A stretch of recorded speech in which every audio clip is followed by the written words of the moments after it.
20 sur 20, l'émission qui a au moins le mérite d'exister. Présentée par Vincent Humbert. Auditrices, auditeurs, c'est 20 sur 20, ta nouvelle émission quotidienne à retrouver en direct et en podcast dès maintenant. Je vais tout expliquer. Déjà un 20 pour nous, les vingtenaires. Alors je te dis salut à toi, jeune auditeur.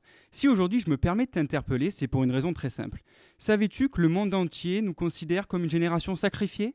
Une génération qui devait relever le défi d'imaginer un monde nouveau et qui se retrouve condamnée à passer ses plus belles années en caleçon chaussettes dans son appart de 10 mètres carrés, cloué devant une prof de marketing digital ?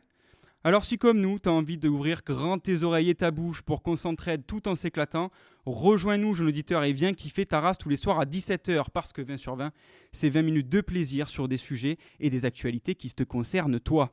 Ce soir en plus, c'est un peu particulier pour nous, c'est notre première. Donc on a besoin d'un coup de main, on est hyper excités, mais on a besoin d'aide, on a besoin de partage, on a besoin de commentaires, parce que je t'apprends rien. Tenir 20 minutes pour sa première fois, ça relève du défi, ça relève de l'exploit. C'est un peu comme retenir ses larmes pendant un test PCR, tu sais. C'est-à-dire que ça touche une partie de toi qui est tellement inexplorée que quand ça monte, tu peux rien faire, tu es le premier surpris de la sensation. Le premier direct d'une nouvelle émission, c'est un peu pareil, tu te jettes à l'eau au risque de la douche froide. Et ça me rappelle un petit peu ma première fois. Je vous la fais vite fait. Sur le lit d'une rivière perdue dans les Cévennes entre le Gard et la Lozère, la chaleur du mois d'août nous conduit, elle et moi, vers un petit bout de sable humide et vaseux. Le décor me faisait presque oublier à quel point je n'étais absolument pas préparé à m'y plonger. Que de bons souvenirs.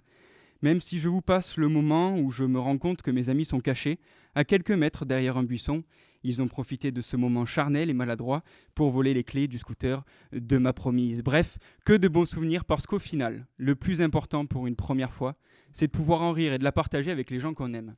C'est pour ça qu'aujourd'hui, même si j'ai passé 3 tubes de Ventoline pour faire baisser mon niveau de tachycardie et que j'en ai encore besoin, je suis très heureux de partager ma première fois avec toi, avec vous et surtout avec mon équipe radio. 20 sur 20, l'émission qui a au moins le mérite d'exister. Présentée par Vincent Humbert. Je ne vous l'ai pas encore dit, alors bonjour à toutes et à tous. Aujourd'hui, c'est notre rentrée et en plus de notre rentrée, c'est celle de nombreux étudiants. Thomas Doucet, le président de la MIFA et élu au conseil de faculté de Lyon 3, sera notre invité du jour. C'est aussi le lancement du Média Existe, qui est un peu notre chef, le Média Existe, qui nous dirige, c'est un peu nos patrons. Un projet d'une 50aine d'étudiants. Pour nous en parler, Léo Ballery, le co-rédacteur en chef d'Existe, est dans notre studio. Mais tout de suite, le moment le plus important de cette émission, la présentation des 4 autres journalistes qui vivront avec toi les prochaines semaines. Honneur aux plus âgés. Il prétend avoir 25 ans, mais en fait bien 40 de plus. Il nous vient de Rouen, donc il ne respecte pas vraiment la chaleur du Sud. C'est pourtant le très bon Lancelot Maisonnier. Bonjour Lancelot. Salut Vincent, salut à tous. Je serai un peu la voix de la sagesse dans cette émission. Montre-la-nous un peu ta sagesse. Il est grand, il est élégant, il est élancé, il a 22 ans et demi et nous vient tout droit des Hauts-de-Seine, en banlieue parisienne. Nicolas Delattre. Salut Nico. Salut Vincent. Il a une coupe de cheveux alternative entre Thomas Shelby et Tahiti Bob. La voix d'un ténor en manque d'isopaïne. Il arrive tout droit de la Réunion. C'est Thibaut Ajaguin. Salut Thibaut. Salut. Et on garde évidemment le pire pour la fin. Il est supporter de l'Olympique Lyonnais, aspire à devenir un grand journaliste sportif, mais a le cardio d'un joueur de FIFA. C'est Elliot Rogliardo. Salut Elliot. Salut Vincent, et oui, toujours garder un sportif dans la bande. C'est toi le sportif de la bande, c'est sympa. Aujourd'hui, je l'ai assez dit, c'est le lancement de 20 sur 20, ta nouvelle émission radio. C'est aussi et surtout le grand lancement d'un nouveau média créé par une 50aine d'étudiants en journalisme et en communication. Ce média, c'est Existe by SCPA, le média donc, qui produit cette émission. Et pour nous en parler, eh bien, on reçoit Léo Ballery. Salut Léo. Bonjour à tous. Tu es le co-rédacteur en chef d'Existe by SCPA avec Lucille Brière. Est-ce que tu peux nous présenter un petit peu ce média ? Il parle de quoi ? Il s'adresse à qui ? Bien sûr.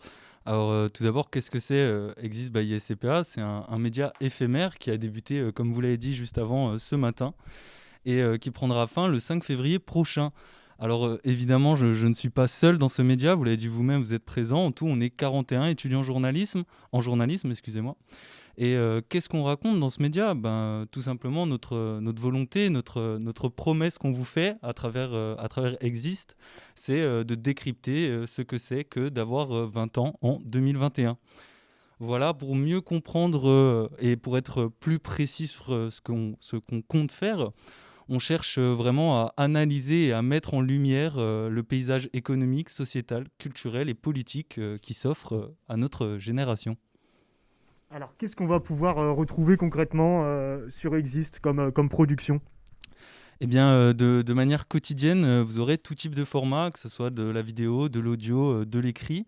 Et en nombre, on a plusieurs pôles différents. On vous propose entre autres, par exemple, tous les jours, 3 articles écrits postés du matin au soir, ainsi que, par exemple, 2 vidéos ou reportages vidéo. On vous propose aussi un live, 3 jours sur 5 dans la semaine, et une émission spéciale également en live le vendredi. Et évidemment, avec mes collègues qui sont présents ici, une émission de radio quasi quotidienne. Et du coup, je voulais savoir, on peut vous retrouver sur quelle plateforme ? Vous avez un site sur un site internet ? Tout à fait, on a un site internet qui est à l'adresse exist.iscpa.com. J'invite évidemment tout le monde à aller faire un tour, mais aussi sur tous les réseaux sociaux, la plupart du moins, que ce soit YouTube, Instagram, Facebook ou Twitter d'ailleurs, mais aussi TikTok et Snapchat. N'hésitez pas, c'est Exist by ISCPA. On peut avoir un petit exemple de ce qui est sorti ce matin, un article, je ne sais pas quoi. Oui, bien sûr. Alors, de très intéressant, aujourd'hui, nous avons publié un article qui nous parle de ces jeunes médecins, de ces étudiants en médecine qui, malheureusement, durant la crise sociale et sanitaire, ont dû être en première ligne sans forcément avoir le bagage nécessaire. Et voilà, à travers le témoignage d'une jeune médecin. D'accord. Tu parlais de différents pôles tout à l'heure. Il y a des lives. Je sais qu'il y a un pôle live aussi qui fait que des lives quasiment tous les jours. Est-ce qu'il y a un live ce soir peut-être ? Évidemment, il y a un live. Ça commence dès aujourd'hui à 18h en live sur Instagram. Sinon, pour être un peu plus précis sur ces lives, on en retrouve 3 dans la semaine, du lundi au jeudi, que ce soit sur Facebook ou Instagram, ainsi qu'un dernier live qui sera en live sur YouTube le vendredi et qui est une émission un peu spéciale. Il y a un thème particulier pour ces lives ? Oui, particulièrement pour cette émission de fin de semaine du vendredi qui a plusieurs, évidemment, on va aborder plusieurs thèmes, mais qui a aussi la volonté de vraiment présenter qu'est-ce que c'était d'avoir 20 ans dans les années 60, dans les années 80. Et voilà, pour vraiment essayer d'apporter une analyse dans le temps. Merci beaucoup. Merci beaucoup, Léo, d'être venu nous faire un petit coucou. Est-ce que tu as des choses à ajouter ? Non, pas spécialement, à part que si jamais ce qu'on fait vous intéresse, n'hésitez pas à venir suivre tous nos réseaux sociaux et aussi à partager au maximum. Je le rappelle donc, allez suivre Exist by ISCPA sur tous les réseaux sociaux. Facebook, Instagram, YouTube, Twitter, Snapchat, TikTok, on est absolument partout. On a quadrillé le territoire. Vraiment, on ne peut pas nous rater, on est partout. Merci beaucoup Léo, tu veux rester un petit peu avec nous ou tu veux partir ? Merci à vous, je vais rester dans le studio, mais je reste auprès de vous. Ok, c'est cool. Tout de suite, j'ai envie de dire qu'on va passer à la carte blanche d'Eliott Rogliardo et non pas Eliott RSK Grinardo. Effectivement, Vincent. Elle me fait rire. Eliott RSK Grinardo, ça me fait beaucoup rire. Ah, c'est drôle. Ça rappelle un petit peu la culture musicale de ces derniers temps. Exactement, c'est contemporain. Et d'ailleurs, en parlant de contemporain, Eliott, dans un média qui présente la jeunesse face à ses défis, ses ambitions, comment finalement ne pas évoquer les jeunes sportifs de haut niveau, confrontés à de nouveaux challenges en permanence ? C'est le sujet que tu as souhaité aborder aujourd'hui. Effectivement, les jeunes et le monde du sport sont indissociables, Vincent. Et je vais d'ailleurs commencer par vous parler de Ryan Cherki. Alors pour ceux qui ne le savent pas, c'est un très jeune footballeur de 2003. Oui, vous avez bien entendu 2003, ce qui lui fait tout juste 17 ans. Donc il évolue à l'Olympique Lyonnais et lors du match face à Rennes ce samedi, il est entré en jeu en fin de partie. Il a d'ailleurs grandement participé, il a impacté vraiment la transformation radicale de son équipe qui perdait 2-0. L'OL a finalement fait match nul grâce à 2 buts dans les 10 dernières minutes. Mais pour revenir un petit peu sur les chiffres de cette saison, il a été 3 fois titulaire et il est entré en cours de jeu à 11 reprises. Et donc il est désormais champion d'automne avec son club qui figure tout en haut du classement. À titre de comparaison, moi à 17 ans, je devais comprendre pourquoi Chateaubriand utilisait un oxymore plutôt qu'une hyperbole et comment est-ce que la fonction logarithme népérien elle allait m'aider à affronter le monde du travail. Mais bref, là je m'égare, revenons-en au sport. Et autre fait marquant, donc dans la nuit de samedi à dimanche, LaMelo Ball est devenu le plus jeune joueur NBA à réaliser un triple-double. Pour ceux qui n'y connaîtraient rien en basket, c'est une grosse performance qui allie un certain nombre de points, de passes et de rebonds dans le même match. Avec son équipe de Charlotte, les Hornets, il a marqué 22 points, pris 12 rebonds et réalisé 11 passes face aux Hawks d'Atlanta. Une performance comme celle-ci, à 19 ans, c'est tout sauf ordinaire. Surtout qu'il s'agit de sa première saison dans la Ligue américaine. Moi, personnellement, à 19 ans, pour reprendre mon exemple, je faisais ma première année de fac de droit et je pensais que j'allais défendre de nobles causes au tribunal de grande instance. Mais ça, c'était avant que mon chargé de TD il me distribue uniquement des notes inférieures à 5 sur 20. Et là, je peux vous dire qu'on était loin du triple-double. Et pour terminer cette chronique, je voulais mettre en avant le biathlon avec Sturla Holmleigret. Désolé pour la prononciation. J'ai malheureusement pas pris option norvégien au lycée. Mais voilà, il a remporté sa 4e victoire en Coupe du Monde et s'affirme comme le grand espoir du biathlon mondial à 23 ans. 23 ans, c'est aussi bientôt mon âge. Et comme cette chronique est un peu mégalo, je voudrais leur tirer à tous un grand coup de chapeau et j'espère pouvoir encore parler d'eux dans le futur de ma carrière de journaliste. Merci beaucoup, Elliot. J'imaginais que tu allais parler plutôt de Boubacar Kamara plutôt que de parler de Cherki. Ouais, je voulais parler de football, désolé, on se rattrapera la prochaine fois. Merci pour ce tacle, il est sympa. Revenons au thème du jour, la rentrée. Certains étudiants sont retournés en Teams ou en Zoom la semaine dernière, d'autres ont repris les cours aujourd'hui. Cette année, plus que jamais, les études universitaires sont un défi social. Pour nous en parler, Lancelot Maisonnier reçoit le président de la MIFA, le mouvement indépendant des forces associatives, et élu au conseil de la faculté de Lyon 3. C'est le jingle. 20 sur 20, l'invité du jour. Bonjour Thomas Doucet. Bonjour. Alors Thomas Doucet, on sort d'une année 2020 historiquement éprouvante pour les étudiants. On attendait donc 2021 avec impatience, mais cette année commence de manière tragique puisqu'un étudiant en master de droit à Lyon 3 a tenté de mettre fin à ses jours. Pour vous, cet acte, loin d'être isolé, est-ce qu'il est significatif d'une détresse étudiante en ce moment ? Significatif peut-être. On ne sait pas encore les raisons qui ont poussé cet étudiant à commettre ce geste. Donc il faut garder un petit peu de recul par respect par cet étudiant et la famille. Mais c'est sûr que globalement, les étudiants sont dans une situation qui est assez triste et assez inquiétante. Une rentrée en Zoom, ça n'a jamais été fait et je pense que c'est pas souhaitable en 2021 ou pour n'importe quel moment. Justement, avant les vacances, le gouvernement avait annoncé pour cette rentrée le retour en présentiel pour des étudiants dits prioritaires, la reprise de TD en demi-jauge en fonction des universités ou encore le recrutement de 20 000 étudiants tuteurs, des engagements qui malheureusement ont du mal à être tenus. Comment concrètement pour vous ça s'est passé cette rentrée ? Alors, à titre personnel, ça s'est passé comme elle avait fini, c'est-à-dire avec des réunions sur Zoom, que ce soit pour les CM donc, qui ont déjà commencé ou pour les TD qui vont venir. En revanche, a été mis en place des groupes de soutien pour des étudiants, pour un public d'étudiants extrêmement ciblés, qui sont en grande difficulté, qui menacent de décrochage. Ça, c'est vraiment des tout petits groupes, mais pour les étudiants dits un petit peu plus favorisés, rien n'a changé. Et l'enseignement supérieur a été le grand absent du discours de Jean Castex le 7 janvier dernier. Aucun mot ne lui a été consacré. Comment vous avez reçu cela ? Est-ce que du coup ça veut dire qu'il faut naviguer à l'aveugle, on ne sait pas où on va ? Je crois que ça illustre assez bien la politique du gouvernement envers les étudiants en ce moment, c'est-à-dire que, vous l'avez dit, très peu d'attention, si ce n'est des aides financières, mais ce n'est pas tout. Ce que les étudiants ont surtout envie, c'est de reprendre les cours, remettre les pieds à l'université, recréer du lien social, voir leurs professeurs. Et ça, c'est aussi un sentiment que les professeurs partagent. L'université et les écoles en général, c'est en présentiel. Alors bien sûr, la situation ne le permet pas, mais bon, on demande au minimum 50% et je crois que c'est largement faisable.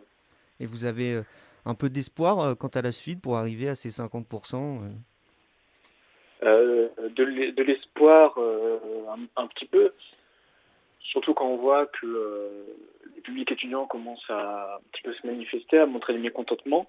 Les professeurs, la conférence des présidents d'université l'a déjà fait.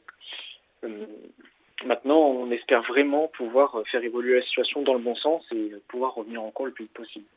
Vous avez parlé de mécontentement, vous n'êtes pas le seul puisqu'un appel à la grève a été lancé par une dizaine d'organisations syndicales de l'enseignement supérieur pour le 26 janvier. Est-ce que vous en seriez ? Grève, oui, en sachant que si on loupe un cours, il faudra quand même le rattraper. Après, je pense que le message doit surtout venir de l'ensemble de la communauté universitaire, pas seulement des étudiants. On est vraiment tous dans le même bateau et on doit vraiment tous aller tirer dans le même sens et demander à ce que l'université réouvre le plus vite possible. Très bien Thomas Doucet, écoutez, je vous remercie d'avoir répondu à mes questions et je vous souhaite une bonne fin de journée. Merci à vous aussi. Merci beaucoup. Merci beaucoup Thomas Doucet d'avoir pris le temps de répondre à nos questions. C'est un sujet, je pense qu'on y reviendra assez régulièrement. C'est un sujet pour nous en plus qui sommes étudiants, ça nous touche. Quand on voit à quel point la précarité étudiante peut toucher, même nous dans notre entourage, c'est un sujet assez marquant. Exactement. D'autant que moi je me mets à la place des premières années en fait. Ils connaissent pas l'université, c'est leur première année, ils arrivent à peine. Il n'y a aucun lien social, il y a rien. Ils découvrent l'université derrière leur ordinateur, c'est hyper compliqué quoi. Merci beaucoup pour ce moment de solitude, les gars. C'est vraiment super. Merci beaucoup. Vous êtes vraiment des frères. Bon, on passe à la suite. Tout de suite, le mini-journal de la rédac. Je l'ai déjà beaucoup trop dit, mais c'est la rentrée. Eh oui. Et c'est une nouvelle qui rend beaucoup de gens très très tristes. C'est le moins qu'on puisse dire. Les cours à distance n'arrangent pas les choses. Même si les circonstances ont un peu évolué en début d'année, mais au final pour pas grand-chose, la plupart d'entre nous restent condamnés à suivre les cours en distance. Cette situation est-elle problématique, Thibaut ? Oui, elle est problématique. Alors ce week-end, j'ai eu l'occasion de rencontrer des étudiants, surtout des étudiantes. Et le témoignage de l'une d'entre elles a attiré mon attention. Elle s'appelle Aline, étudie en 3e année de marketing à l'université de Lyon 3. Et pour sa part, les cours à distance sont un vrai frein pour son apprentissage. Elle dépeint surtout les conditions de travail. Petit problème technique. Ça arrive. C'est simplement un petit problème technique. L'école a quand même fait l'effort de proposer Teams. Après, c'est vrai que derrière un ordi, il y a souvent des problèmes de connexion, des micros qui ne marchent pas. Et nous, on est dans une formation, on a beaucoup de travaux en groupe à faire. Donc, pour se coordonner quand tu es en groupe, en virtuel, c'est compliqué. Beaucoup d'écrans aussi dans la journée, quoi. Voilà, on a entendu Aline se plaindre de plusieurs petits soucis que nous avons tous les 5 sûrement l'habitude de rencontrer. Mais ce n'est pas tout. Elle explique aussi son appréhension, son angoisse de devoir bientôt rejoindre le marché du travail dans un contexte sanitaire tel que celui-ci. Ils ont essayé de simplifier au maximum certaines choses, quitte à faire l'impasse sur des chapitres ou des points. Donc je pense que pour moi, le diplôme sera un peu dévalué, quoi. Et oui, c'est compliqué de se dire qu'après, on aura un diplôme de qualité malgré tout ce qui s'est passé. Donc peut-être que vous êtes tous d'accord avec ce qu'elle a dit. Pour ma part, ce témoignage d'Aline est sûrement celui que tiendrait la quasi-totalité des élèves concernés par les cours à distance. Donc il est difficile de conclure sur une note positive après ça. J'ai envie d'insulter tout le monde. Le distanciel, ça commence à casser les bonbons. Enfin bref, prenez sur vous. Les vacances d'été, c'est bientôt. Ouais, un seul mot à On dire les attend. pour résumer ce qui se passe. Chiant, c'est chiant. Et c'est d'ailleurs un cliché qu'à la peau dure. Les étudiants n'aiment pas la rentrée. Alors la rentrée, c'est chiant. Un cliché toujours, que les étudiants, ils n'aiment pas la rentrée. Alors qu'en est-il vraiment, Nico ? Oui, Vincent, les étudiants n'aiment pas la rentrée parce que ça veut dire fini les bons repas en famille, le sapin, les cadeaux, l'ivresse des fêtes de fin d'année est loin derrière nous et place maintenant à la rentrée. Oui, la rentrée que vous connaissez bien, mais celle que personne n'aime en janvier, juste après les vacances de Noël. Alors ici, aucune découverte, non, vous retournez en cours, mais il fait plus froid. Alors ça, c'est pour ceux qui peuvent au moins aller en cours. Pour les autres, la rentrée se résume à allumer 3 choses, le chauffage, l'ordinateur et le cerveau. Et ce dernier ne fonctionne parfois pas hyper bien le matin. Aujourd'hui, dans l'enrobé décalé, on va donc s'attaquer au cliché de la rentrée en janvier, c'est pénible. Donc nous avons interrogé des étudiants pour savoir ce qu'ils pensaient de leur rentrée. Et ce qui revient souvent, c'est ça. Bon, les conditions, elles étaient vraiment pas propices. Déjà le maths c'était pas ouf et il n'y a rien qui a fait pour qu'on réussisse. Et des conditions vraiment pas propices, donc pardonnez-moi, comme dit Inès, une étudiante de 21 ans, et ce à cause du Covid, et ça résume bien ce que j'ai entendu à Lyon 3. Et finalement, plus qu'un cliché, c'est un fait. En France, on n'aime pas la rentrée, c'est comme ça. Mais pourquoi ? Eh bien déjà, il y a une part de déprime saisonnière, ce phénomène qui touche plus ou moins tout le monde en hiver, à cause des baisses de température et de luminosité notamment. L'autre facteur qui fait que nous n'aimons pas la rentrée de janvier, c'est les soucis financiers assez courants à cause des dépenses pendant les fêtes. On note également souvent un pic de dépression début janvier en France. Et il faut savoir que nous sommes parmi les pays les plus déprimés du monde. C'est un peu plus de 1 Français sur 5 qui a déjà fait une dépression dans sa vie. Ouais, ça donne envie, quoi. Ça fait rêver. Ah, ça donne envie. Mais je propose qu'on reste sur cette petite note de fun avec un jeu et de la rigolade. Allez. Et maintenant, l'heure du jeu super fun. Le jeu. Et voilà, après ce magnifique jingle, donc c'est place au jeu. Donc pour ce jeu de la rentrée, moi je vous ai concocté quelque chose qui va vous replonger en enfance. Alors Allez. quand on est petit, qu'on rentre de vacances, il y a un jeu en classe, on doit deviner ce que les autres ont fait pendant leurs vacances. Alors j'ai un peu arrangé le jeu et je vais vous citer des gens et vous allez devoir trouver ce qu'ils ont fait pendant leurs vacances de Noël. Ça vous va ? Ouais, Allez, bon. c'est nickel. parti. Super, allez, on commence directement. Alors, celle-là, elle est facile. Donc, je sais qu'il y a des amateurs de foot dans la rédaction. Et donc, on va parler un peu de Neymar, la joueur star du PSG. Alors, qu'est-ce qu'il a fait pendant ses vacances, Neymar ? Allez-y. À mon Ah, avis, qui connaît la il a réponse dû faire quelque chose d'intelligent. Moi, Il je a connais dû, la réponse. Tu connais la réponse ? Je la connais. Lancelot ? Je la connais aussi. Il a fait une fête assez immense par rapport aux conditions actuelles. Alors, justement, je vais directement vous donner la réponse. En fait, c'est une news qui a beaucoup tourné sur Internet. Et en fait, j'ai choisi celle-là parce qu'il faut savoir qu'elle est fausse. Donc, pour Ah, cette, merde. pour cette Ah. première question, on débunk un peu une info. On disait qu'il ça, y avait c'est fort. 500 personnes à la fête de Neymar, alors qu'a priori, il y avait beaucoup moins de monde que ça. Il Il a était respecté.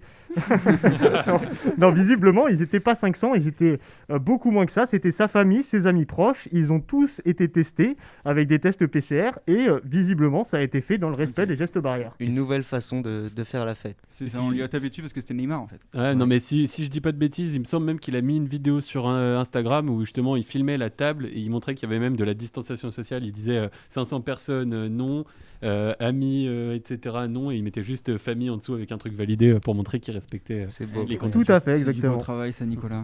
Oh là là là là là là. On passe à la deuxième question. Allez, avec plaisir. Fais-nous Allez, rêver. pour la deuxième, on reste dans le milieu du foot encore et puis après on arrête. Donc là, on parle de Zlatan, cette fois-ci un autre joueur très connu. Donc lui, Zlatan, il a profité de ses vacances pour poster une petite photo sur les réseaux sociaux pour annoncer un bon Noël en fait à ses abonnés. Quelle est la particularité de cette photo ? Est-ce que quelqu'un sait ici ? Je crois que je l'ai vu passer, mais j'ai oublié. Mais c'est du Zlatan tout craché. Ah oui, quoi. c'est du Zlatan. Il est C'est dans du la Zlatan. neige torse nu genre. Non, c'est un peu plus vulgaire que ça. Ah oui, carrément. Oui. Non, il Plus a pas vulgaire montré ses que ça parties intimes quand même. Non, Lancelot, calmez-vous. Non, non, Ouais, non. tu sais bien. Je sais pas, Eh ben, je sais pas ce qu'il a fait. franchement. Alors, il a tout simplement posté une photo sur les réseaux sociaux, donc pour fêter Bon Noël, hein, avec pardonnez-moi, un doigt d'honneur sur la photo. Voilà. Ah bah oui, c'est du Alors, c'est Zlatan. pas très classe, mais c'est du Zlatan. Voilà. Tout dans le respect. Joyeux Noël. Joyeux Noël. Joyeux Noël. La finesse. En tout cas, on te à le souhaite. l'étaflure. On va passer directement à la troisième question, donc direction les États-Unis maintenant, et on va parler d'un étudiant qui, pendant ses vacances, lui, il a trouvé un moyen de financer sa scolarité via quelque chose d'assez particulier. Alors, selon vous, donc la scolarité aux États-Unis, c'est très cher. Hein. Selon vous, comment il a financé sa scolarité, cet étudiant ? Il a fait des masques. Non, Il a... Pas une non mauvaise idée ça. c'est compliqué, hein, c'est pas facile. En ce moment, c'est rentable. Il est rentré dans le Capitole et il a dévalisé l'argent qu'il y avait dedans. Alors non, Et il a ça- tout ça- Il avait une tête de bison sur la tête. toujours pas. Je vous donne un indice, c'est lié à la pop culture. Quand on était beaucoup plus jeune. Ah ouais. Pour Lancelot, beaucoup plus jeune. Il avait genre une collection qu'il a vendue. Oui, t'es Ah, sur la bonne Il a piste. vendu une collection de cartes Pokémon. Oh là là, mais c'est C'est ça incroyable, c'est ça. Il a vendu Oh une là collection là, de cartes il y a- Pokémon Quelle culture. Restez pour, connectés. attendez le prix, pour $80 000. Ah ouais. Donc c'est-à-dire que ça lui a fait toute sa scolarité en fait. Quand je pense que j'ai vendu les miens dans une vieille foire à tout. Je savais pas que les actions sur Pikachu elles allaient autant monter Ah avec bah le temps. oui, hein. il a été visionnaire. Alors, C'est on reste aux incroyable. États-Unis pour la quatrième question. Et cette fois-ci, c'est... alors là, je vais vous raconter l'histoire. Parce qu'elle est assez dure. Donc, c'est un vétéran qui a pris une bonne résolution pendant ses vacances. En fait, non, je vais juste vous dire ça. Donc, il a pris une bonne résolution pendant ses vacances. Est-ce que vous avez entendu parler de cette histoire ? Ça se passe aux États-Unis, c'est lié à une statue. Une Alors statue. là- Ouais, c'est lié à une statue. Vous avez pas entendu Ah, parler ? y a pas Non. quelqu'un qui a mis une statue dans l'eau aux États-Unis ? Non, mais ça c'était Non, avant. c'est pas ça. C'était pendant le Black Lives Matter, je crois. Ah, moi j'ai pas du C'est tout entendu assez parler de cette particulier. histoire. Ça ne me dit rien non plus. Alors en fait, je vais vous raconter l'histoire. Il n'y a pas de question là-dessus, mais j'ai trouvé ça sympa. C'est un Américain, il y a 40 ans. Il a volé l'épée d'une statue d'un général américain de l'indépendance. Et donc en fait, il a pris une bonne résolution pour 2021. Il l'a remis Il dans s'est la dit, rendu. 40 ans plus tard, je vais remettre l'épée.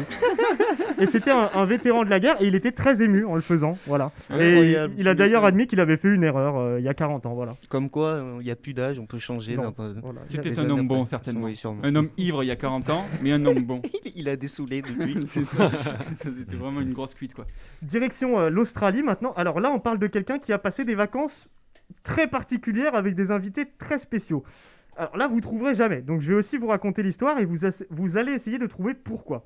Donc cet homme, il a été retrouvé dans une zone infestée de crocodiles en Australie, totalement nu. et il a survécu en mangeant des escargots. Mais Oh. selon vous, pourquoi il s'est retrouvé ici? Ah bah peut-être qu'il était pote avec le mec qui retirait l'épée et qu'il avait un peu trop bu avec lui. Alors non, malheureusement, c'est Ça pas n'a pas à ça. voir genre, la montée des eaux, il s'est retrouvé coincé sur Non. une île submergée. Pas du tout. Est-ce C'est un que- rapport avec la justice.